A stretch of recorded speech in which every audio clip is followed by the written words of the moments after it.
आप तमाम लोगों को देश के ऐसा वो दावा करते हैं, सबसे लोकप्रिय प्रधानमंत्री की वो बात जिसमें उन्होंने कहा था कि 2022 तक किसानों की आमदनी दोगुनी हो जाएगी। आमदनी दोगुनी होने की बात छोड़ दीजिए, किसानों को ऐसा महसूस होने लगा है कि पहले इस देश में नारा लगता था जय जवान जय किसान, और यह सरकार जियो जवान और जियो किसान करना चाहती है।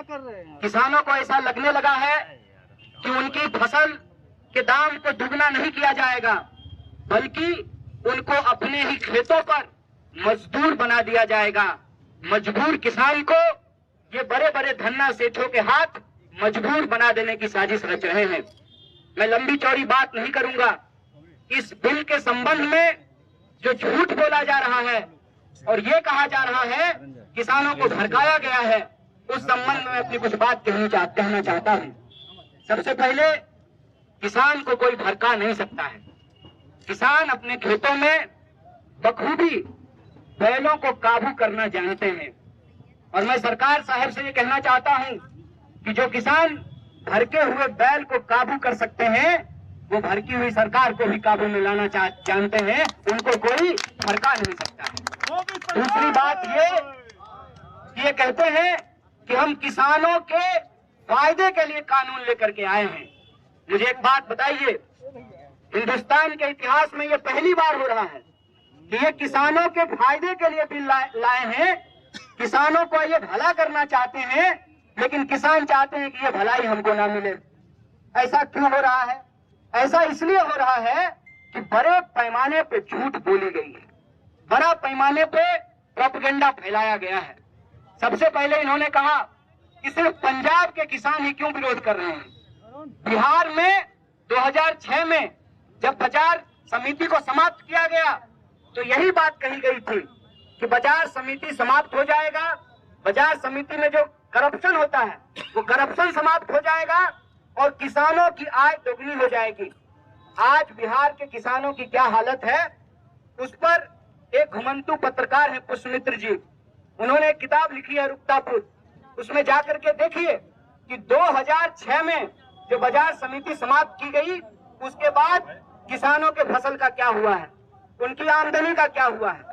ये इतना बड़ा झूठ बोला गया है।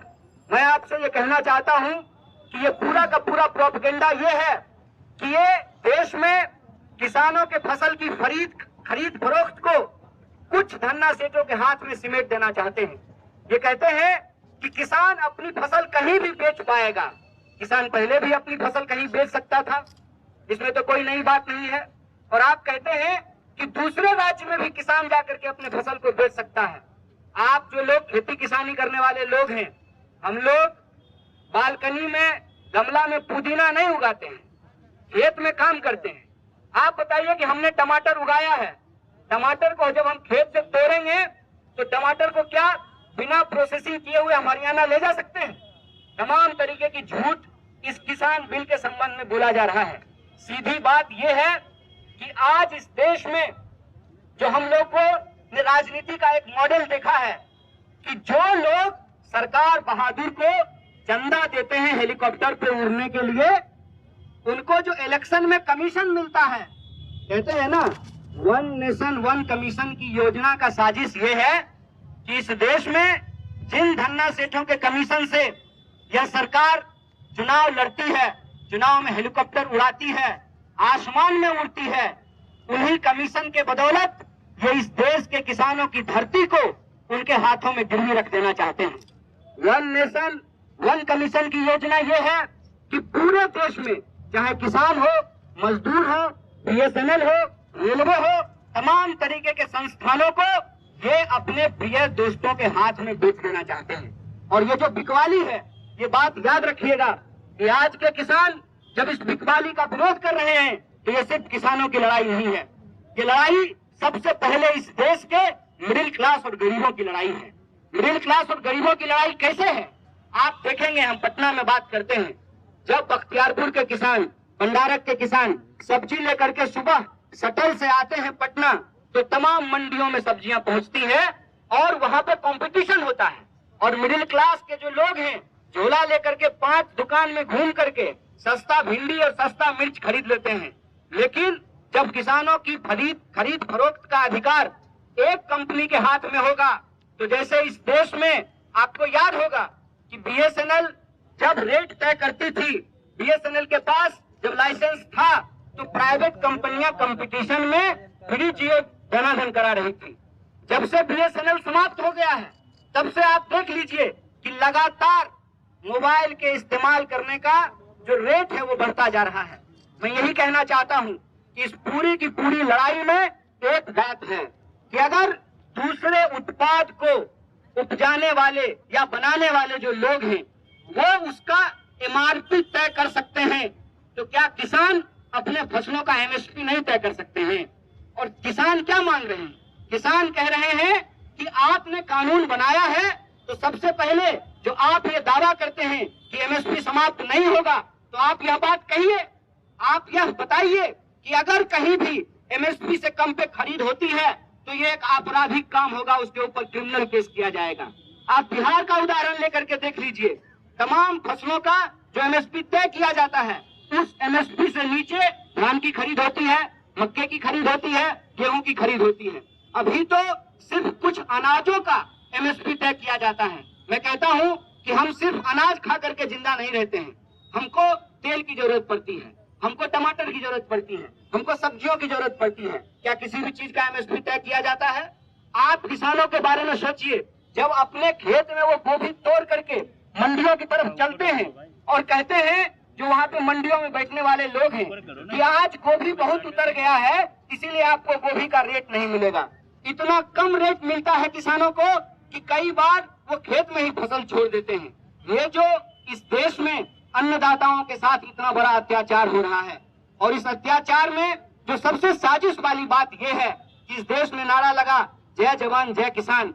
आज किसानों को जो खेत में अपने देश में अपने लोगों को अनाज पहुंचाने के लिए, खिलाने के लिए शहादत दे रहे हैं, जिनके बच्चे बॉर्डर पे शहादत दे रहे हैं, आज कि जवानों के पिताजी के ऊपर उन्हीं जवानों के द्वारा लाठियां भंजवाई जा रही हैं।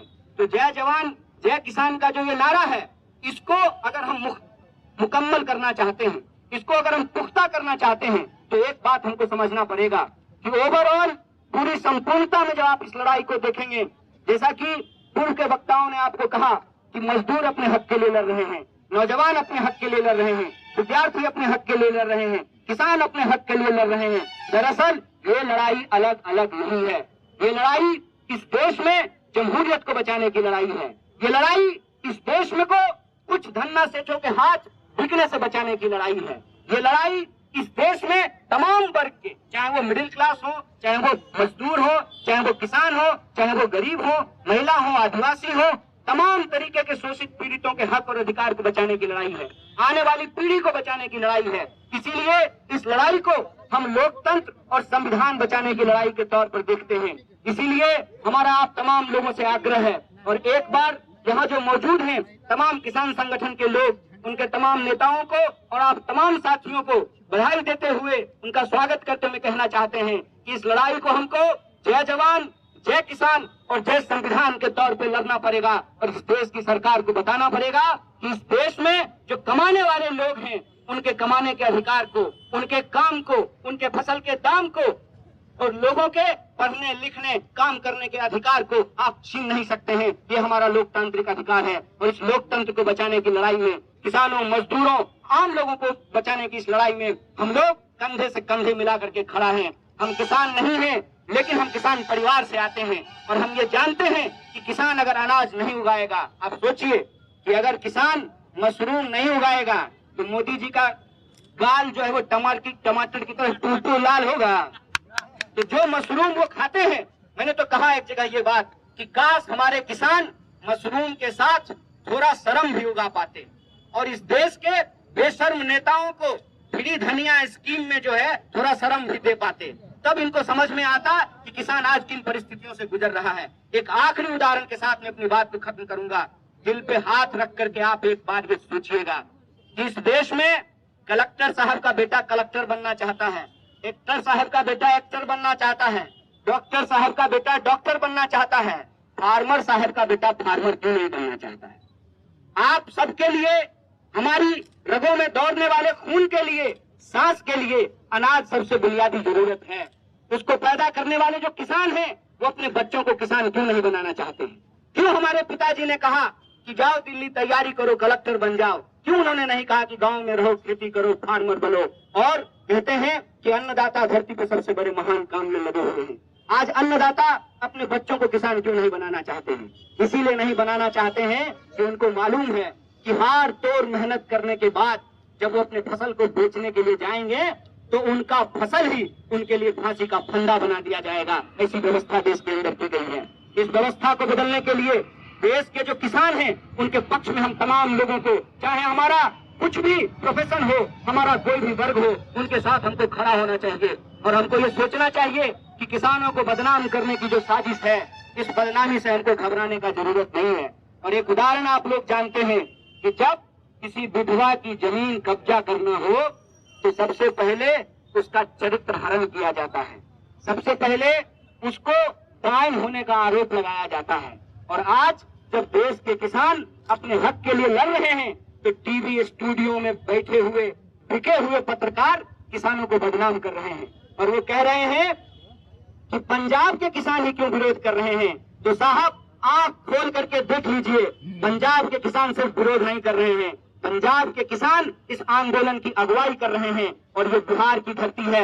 मैं याद दिलाना चाहता हूँ कि गांधी जी जब वापस भारत आए थे तो उन्होंने भी चंपारण से नील की खेती के विरोध में अपना आंदोलन शुरू किया था। और आज बिहार के हर जिला मुख्यालय पर लोग अपने अपने कामों को छोड़ करके इस आंदोलन में शरीक हो रहे हैं, इसका समर्थन दे रहे हैं। हम आपसे भी आग्रह करते हैं, जब तक किसानों की मांग नहीं मानी जाती है, चरणबद्ध तरीके से हमको यह आंदोलन आगे बढ़ाना चाहिए। और अगर जरूरत पड़ी, क्योंकि बार बार बहस में बिहार का नाम लिया जा रहा है कि बिहार में 2006 में जो है बाजार समितियां समाप्त कर दी गई है और किसान बड़े खुशहाल हैं, तो बिहार के लोगों की एक खास जिम्मेवारी है कि इस झूठ का पर्दाफाश करें और देश के किसानों को बताएं कि बिहार के किसान भी बदहाल हैं। और अगर जरूरत पड़े तो मैं किसान संगठनों से यह आग्रह करता हूं कि जत्था बना करके, अभी हम जैसे बिहार के अलग अलग कोनों में किसान के पक्ष में आंदोलन कर रहे हैं, जत्था बना करके बिहार से हम तमाम लोगों को भी दिल्ली की ओर कूच करना चाहिए। ये संकल्प हमको लेना चाहिए। इसी संकल्प को दोहराते हुए मैं अपनी बात को खत्म करता हूँ। जय जवान, जय किसान, जय संविधान। बहुत बहुत शुक्रिया, बहुत बहुत धन्यवाद।